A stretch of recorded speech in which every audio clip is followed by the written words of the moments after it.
And if I am someone that's regularly doing that before God, that probably does create in us a heart atmosphere where it's like I realize how much I've been forgiven by God. And so hopefully I can extend that to other people. You know, he who's been forgiven much loves much. And it's like, okay, if I know that's true about me, then when you make a mistake, hopefully I can extend that love and forgiveness to you. Hey, welcome back to Real Talk. Thanks for hanging out with us. He's Joe. I'm Brad. You ready? Always ready and eager. I think we're going to talk about something today that's, I don't know, it's not that great, but it's going to be helpful. That's the motto of my life. Not that great, but maybe helpful. Maybe helpful.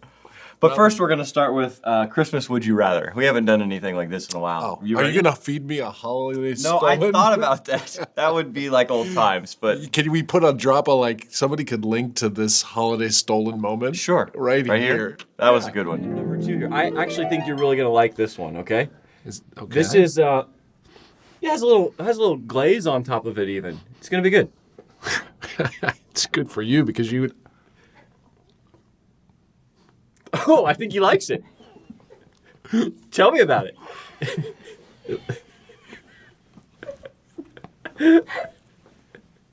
You want some water to wash it down. That was actually the best one I have. Here, you need to drink of water. That's the worst holiday thing I've ever eaten in my life. It had powdered sugar on top of it to sweeten it up. Who eats that for Christmas? That's Christmas? I don't know. It's a gift. Certainly a gift to us.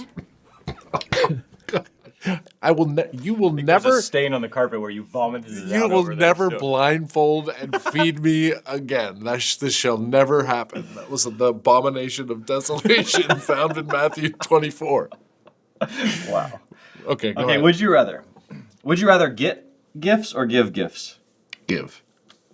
I don't like getting gifts. It's super awkward. Because it's awkward? I don't know. It When just everyone is. watches you open them too, it's the worst. Yeah, and the other piece of it is probably the reason that I don't like getting gifts, and I think this is part of our modern issue. It's like, what do I really need? Yes. Right? So it's like a lot of times people are trying to get me something they think I want or would like, and they guess wrong. So then I have to react appropriately, like, oh. It's like, if I wanted that, I would have bought it myself, but I didn't. Is that terrible? So I like giving gifts. Would you rather eat turkey every day or never again? Never again. Never again? Isn't that everybody's answer? I think so. These are easy ones.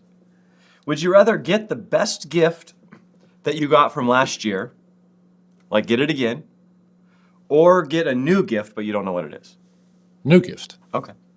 Just for the fun surprise. Plus, I already have the other one. Would you rather spend Christmas alone or with your entire family staying at your house? Alone. Wait, let's be specific. When you entire family, how far? Siblings, how far are we extending everybody? This? Really? You want to be alone? I have some people from New Jersey that I'm not sure. Would you rather have to put up the Christmas lights for your whole neighborhood, or have to wrap all the Christmas presents for your whole neighborhood? Christmas lights for the whole neighborhood. What would you do? Oh, for sure. I can't wrap Christmas presents. It's terrible. Some people really do a great job. It's so nice. I know. I love gift bags. Gift bags are the way to go. Would you rather have to listen to Dominic the Donkey all day or Christmas shoes? That's hard. Dominic is the Italian donkey. I will tell you, that is really not a hard question. I will take the Italian donkey any day of the week. What would you do? Oh yeah, Christmas shoes is bad as it gets. Oh my I know that you love that song though. I can't even believe it. But you would. What would you do? Would you choose to be alone for Christmas? Yes. Yeah, I would totally be alone. And have a bunch of people in my house? Yes. The whole family? Wow. Merry Christmas. Merry Christmas. All right, that was fun. Would you rather have Christmas with Jesus or without Jesus? Wow. Sir, could I buy these shoes? I don't think you can. My mama meets Jesus. Can you have a Christmas without Jesus? Here we go. You weren't expecting that question? Can you take the Christ out of Christmas? I have a bumper sticker that says that. Yeah, but you do. All right, here we go. So again, This wasn't what we were talking no, about? this isn't going to be that exciting, but I think it could be helpful, especially around this time of year. So often we talk about, as Christ followers, how to prevent sin, how to prevent failure in our life, right? We give the normal, have community and be talking to God and stay in God's word, lots of ways. I want to talk about how when we fail, do we bounce back quickly? Oh, when we make a mistake? Yeah. How do we bounce back from sin? And I think there's Whoa. lots of ways we could go with this, but I was thinking just in relation to the holidays, we spend a lot of time with people or we spend it alone maybe, but a lot of us spend a lot of time with people who get on our nerves, who we have a history with, family and friends and stuff, and people often have bad reactions. It's like, how do you bounce back from that? How do you sort of overcome sin quickly? Not look the other way on it. We want to treat it appropriately. How do we bounce back from Are you failure? specifically talking about sin or failure? Are they the same? They're the same.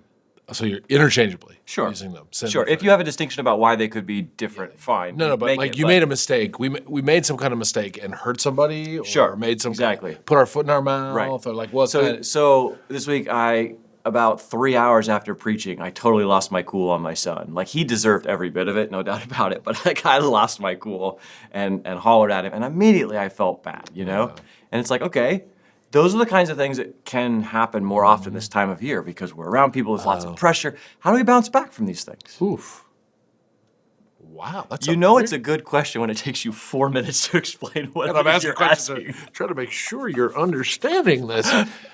I mean, isn't just the first step is just to acknowledge that you made a mistake? If you don't know that, then I don't know how you bounce back from it. So it's interesting, like when you use that example, really cool, like inside you knew something was wrong. Right. It's just different than if someone has to bring it up to you. Sure. I mean, the words are coming out of your mouth and you go, this is like, I don't like this. This doesn't feel good. Which is different. Versus like I recently, I was in a meeting and I said something I shouldn't have said. It was sort of came out wrong and didn't even really notice it. And somebody brought it to my attention later that day. And that's different than when Oh, okay, sure. you know it intrinsically. Right. Versus someone Yeah, else that's has to tell you. Because if somebody does tell you, then you have a choice whether to Oh, to even respond at all. Like, how did you like to get defensive or to be like, no, I didn't do that. Like, no, there's nothing wrong with that. to dismiss it. Yeah. I'm not going to do anything with this. But so if we're starting at you know it inside or you believe someone outside of you who says, I made a mistake. Sure. That's probably the first step is just acknowledging you made a mistake, which is hard. It is hard, and oftentimes there's relational damage that's already done too, right? And so how do we, like part of this conversation, how do we recoup some of that? So the family's over at the holidays and somebody does something that you don't like and you snap at them. It's like, okay, you're wrong and you can apologize, but you still have to spend the rest of the day together. Like, you're cooking in the kitchen and it's like, oh, I still have to be next to this person. I can't really get away. So how do Well, one of the things that pops into my head is this something I do all the time versus because that changes the approach. That's right? true. If I continually am the person in a meeting that makes a mistake and someone has to point it out to me later, how I approach recovery is different than I made a mistake in a meeting, someone brought it to my attention, or I realized it myself with my son and I go to him to apologize is different than okay, we've been down this road 30 times. That's a super helpful distinction. Like, Like you always do this. You do this all the time. So how you recover is very different than a slip and fall and a mistake versus a pattern. Yeah. So if it's a slip and fall and make a mistake, I think, and this is my personality, so I'm not sure this is right, but how does this land on you? Good. It's like, it seems like whenever there's an elephant in the room, if you don't deal with it and go right at it. So I've been in some family conversations, as you can imagine, where I've put my foot in my mouth, I've said some stupid things, I've done something stupid, and it's like finding a way to stop the moment right in the moment and say, hey, can we talk about this? I know this is really awkward. Can we go to another room or can we go for a walk? And just acknowledge the elephant in the room, like, hey, I made an incredibly stupid mistake. Like, and I'm the kind of person that's like, I can't move forward if I know that without, like, I can't pretend like didn't happen. So it's like, how do you find a safe place or a space to be able to own your mistake with someone you wronged or harmed, or like, how do you do that? And I think the sooner you can do that is actually better, but I don't know. How do you do that? Yeah. Delay doesn't That's- seem to help it. It Right. seems to make it worse on all parties.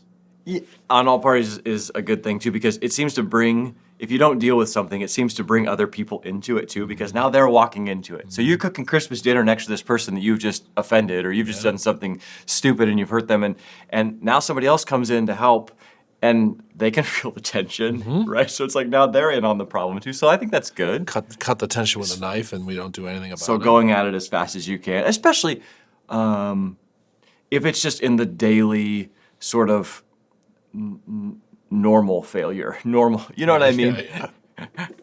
Instead of, yeah. And I think sometimes when you try to make things right too, you do have to be aware that sometimes the person across from you isn't ready for it to be right. It doesn't keep me from trying. Sure. I don't think it should keep you from trying, but it might be like, okay, listen, I said something wrong to you. I don't know.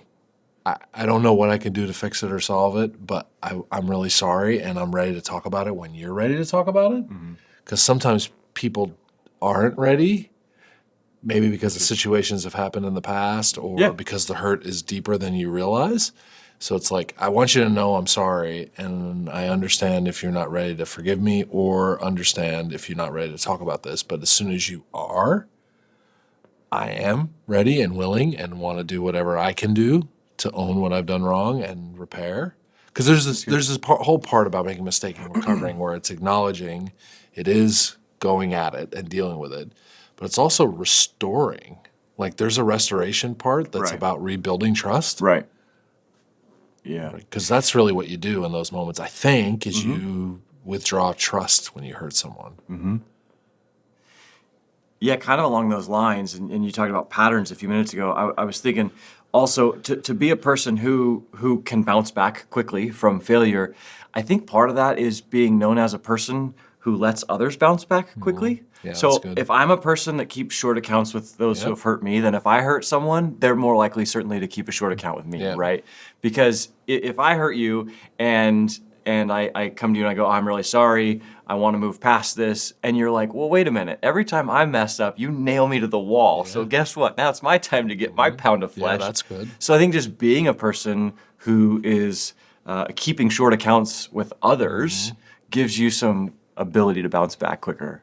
Yeah. But how does that happen? How am I the kind of person that keeps a short account with others? Yeah. Oh, I think that's established over time of being somebody who is willing to forgive, who's willing to have the conversation of, hey, you offended me, or if I offended you, let's talk about this right now. Maybe even being the kind of person who, like one of the things I know about you is I know that, I don't know the particular example you were mentioning about it being in a meeting, but I know if I was in that meeting, I could come to you and go, man, you overstepped there. You did something that I think maybe you hurt somebody. You said something. I don't know if you know how it landed on someone. Like I know that I could come to you and say that. So like just having a regular pattern in our lives of being someone who keeps short accounts in both directions opens up the ability for us to, I guess, recover. Yeah. We hurt That's each good. other, right? No, that's good. So it's like with my son, I hope that he knows I'm quick to forgive him when he messes up.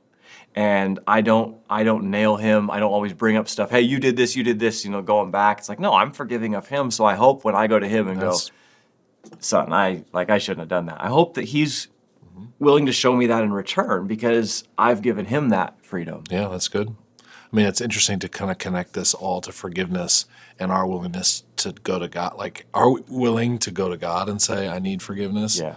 Do we receive God's forgiveness to us? If we're not that kind of person all the time, like, God, I'm sorry. Right. It's like even when I offended someone, I really sinned against God first. Right. And so does God forgive me? And the answer is yes, but am I willing to even say I'm sorry to God and receive his forgiveness? And if I am someone that's regularly doing that before God, that probably does create in us a heart atmosphere where it's like, I realize how much I've been forgiven by God. And so hopefully I can extend that to other people. You know, he who's been forgiven much loves much. And it's like, okay, if I know that's true about me, then when you make a mistake, hopefully I can extend that love and forgiveness to you. So that does probably interact with this conversation where if you don't know that and haven't experienced that, it'd be harder to acknowledge and even admit that you're wrong and maybe admit that you need forgiveness. I don't know. That's sort of convoluted. No, that's good.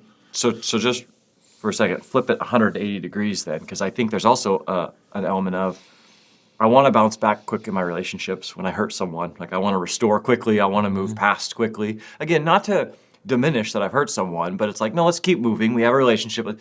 Okay, but I think we're often really, we struggle to bounce back quickly with God. We take on all this shame, you know? Like, I did something, this was my intention, and yet I did something that was sinful against God. And in my mind, like, I know God has forgiven me, but yet I can't let it go. I can't get out from under the shame of that. Like, how do I bounce back quickly from my own sin in terms of how God sees me? Yeah, I mean, I think it does go back to that whole understanding of like, do you expect that you're going to get it perfect? Do you expect that you're not going to mess up? Do you expect, like, do we have such high standards for ourselves that we think we're always right and we're always going to be right so that when we make mistakes, it's like, oh my goodness. Like, no, I mean, my expectation is I'm going to screw up regularly and I'm offending God all the time, right? And so because of that, okay, I'm quick to run to him and ask for help and forgiveness. And I don't know. I'm not sure. That's really interesting.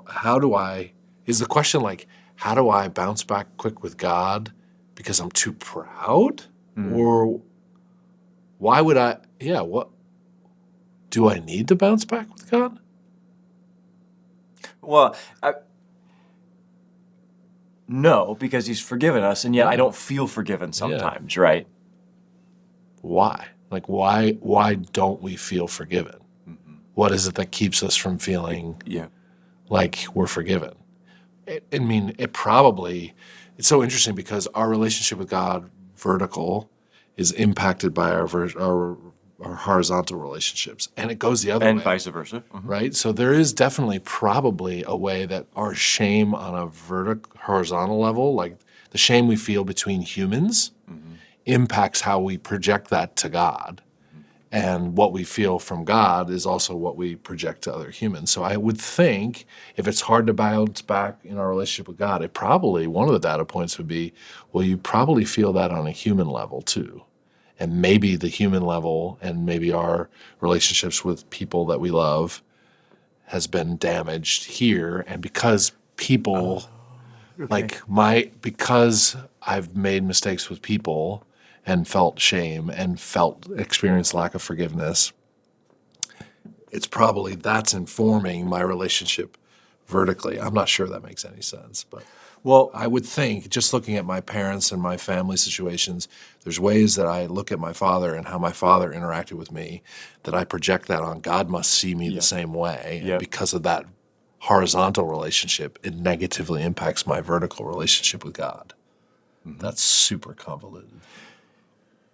Maybe, but I'm going to make it worse. Very nice say. I'm going to make it worse for a second. Yes, it is. I'm going to make it worse for a second. There's ways that you can't change how your example, your father treated you, and even there's ways that you can't change how you perceive that. Yeah.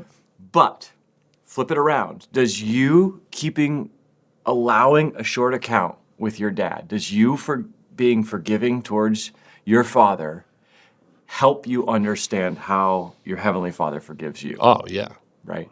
So it's like you don't have I'm just trying to think like you don't have the ability to change the things that your dad did, said. Yep. No. And even you don't even have the ability to change how you perceived those growing up. That's sort of in the past. But what you do have the ability to do is to forgive your dad, which might allow you to experience and understand God's forgiveness of you better. Yep.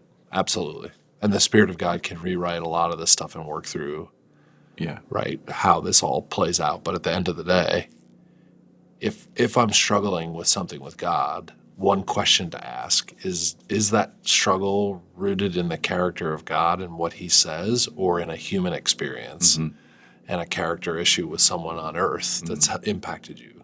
Where's the root of that? Because God forgives us. Right. And he's not the God of shame, right? And so he's the first one when we make mistakes to run towards us and give us another opportunity. Right. Right? So it's like, well, if you're not feeling that and experiencing that, that comes from somewhere else. And we can say theologically that Satan is the accuser, right? And so you can know that this is a part of the deception and destruction that Satan is trying to work towards believers to cause us to feel a lot of this stuff based on things we've experienced. So he throws gas on the fire, that kind of stuff, to go, no, your Heavenly Father doesn't forgive you for that. You Right. keep going back to him over and over. He's not going to forgive you. Right. So you want a new start? It's not going to come that easy, bub. It's like, that's not your Father. Right. I don't know. Yeah, because the shortest account is what God has towards us. Yeah. That he forgives in an instant. I mean, he's the only one that can forgive and forget Yeah. because he chooses to. Right. But no one else can. And it's like, if he can remove our sins as far as the east to the west and say, you're forgiven, if that's true. I mean, what's complex about that is we also have to run that up against he forgives us, and yet we reap what we sow. Sure. So that's a whole tributary probably of like, you're still going to have to face consequences to the decisions you made. In your life. On planet this Earth life. and in the relationships. Yeah. But cosmically or eternally, you're forgiven, and your Father doesn't have hold any grudge against you or Yeah. bothered by it. So quick, short accounts is probably, I don't know, It's good. with God and with each other is pretty big. It takes a lot of humility. Yeah. Do you think any of this is helpful at all? Probably not. But at Christmas time, I do think families like there's Heightened. Yeah, there's heightened, but I know in my family, it brings up some of the pain. There's something about the that's good. holidays, not only because we're busy in our schedules, Not just in the present, but yeah, past stuff. It brings up like, the holidays are very nostalgic things, and nostalgia could be a good thing. And what's the opposite of nostalgia? Like, there's bad memories that come up, Right. and there's ways that people are sitting face to face with family members who aren't present at the holidays, and then why? Right? I know for me and my family, that's very much in front of us. It's like there's family members that aren't here, and why? Right. And it's hard. Right. It takes a lot of humility and a lot of God's grace to help us navigate these things. But I want to be known for someone who's quick to own my faults and help other people and forgive other people. I mean, I think that would be a good desire for all of us this Christmas. Good. Yeah, maybe. Would you rather? You don't like Christmas shoes. Did Mary know?